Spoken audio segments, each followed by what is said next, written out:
Ngayong araw ay magha-harvest tayo ng iba't ibang gulay sa aming probinsya.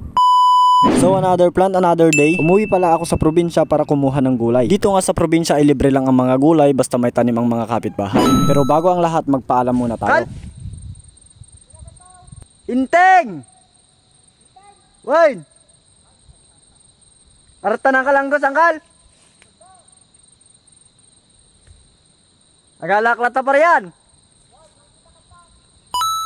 Ang kukunin nating ampalaya ay mga reject lamang or yung mga nag-curve kasi ang mga quality ay pangbenta naman nila. At yon, nakakuha na tayo ng mga reject.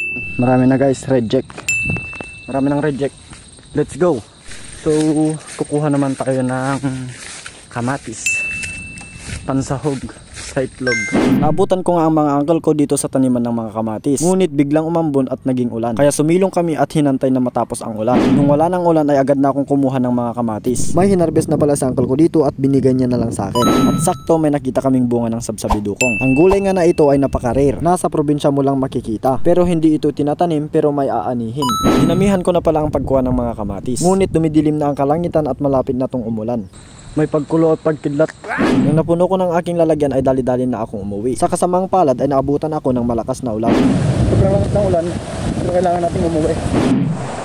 Ayan na pala ang mga gulay na nakuha ko. Ang mga ibang sabsabido ko nga dito ay overripe na o matigas na ito. Upang makita ang pwede pang kainin dito ay ginamitan ko ng tukol method. Pag mabali nga ito, ibig sabihin okay pa to. Dahil magluluto kami ngayon ng pinakbet ay kukuha kami ng kalabasa. Dahil nga malaki ang kalabasang ito, ang half lang niya ang kinuha namin. At tinakpan na namin para lalaki siya ulit. Ito lang, kasi ito lang yung kaya ming ubusin.